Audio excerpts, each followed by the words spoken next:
আমি আছি, কোথায় যাব? যেদিকে তাকায় কাদার মতোই থকথক করে ঘা। জানি না কখন কোথায় গিয়ে আছড়ে পড়বে তুলতুলে করা পা। এসব দেখে ঘিন ঘিন করে গা, শূন্যে ওড়ে উড়ন চণ্ডীচূল, বাতাস করে অনিন্দিত ভুল, এক ঝাপটাই খান খান হয় ফুল। ফুল মরে গেলে স্ট্রাইক করবে পোকা, মধু নেই তাই গন্ধরা দেবে ধোকা। ফেস্টুন নিয়ে উড়ে যাবে মৌমাছি, সকল পাখিরা বাদ্য বাজাবে, সুর করে করে তছবি পড়বে, আমি আছি, আমি আছি, আমি আছি। যদি ভেঙে যায় পা, রিক্ত জোয়ারে যদি ভিজে যায় গা, দেবতারা এসে বাজায় সানাই, লজ্জারা জেগে ওঠে। তুমি কি তখন চুমু খাবে চৌকাঠে? আমি কে? চেনো আমাকে? হাজারো প্রশ্ন রেখে সময়ের পথ অতিক্রম করে চলেছি সম্মুখে, কোনো এক সুদূর নীলিমায়। আশ্বাস হারিয়ে ফেলে খুঁজে ফিরছি অন্য এক সীমা।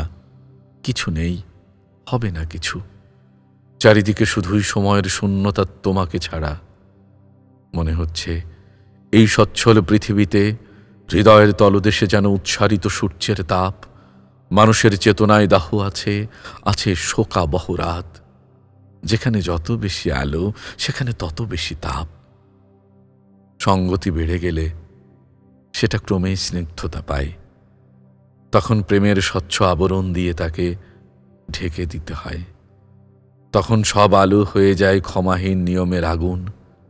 তবুও দেখতে পায় অন্ধকারে দূর আকাশের তারা, নীল নিখিলের নীরবতা।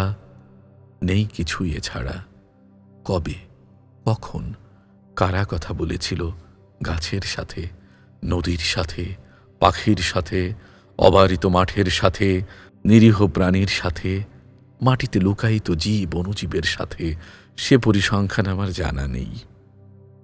তবুও আকাশ অস্থির হয়ে একটানা আলো দিয়ে চলেছে, আর আমরা মানুষ অবিরাম পৃথিবীর প্রতিটা ব্যবহারযোগ্য বস্তু, মাটি, পানি, জল স্থলের সঙ্গে করে চলেছি কৌশলে, সুকৌশলে রুষ্ঠ ব্যবহার আর আত্মস্বার্থ আচরণ।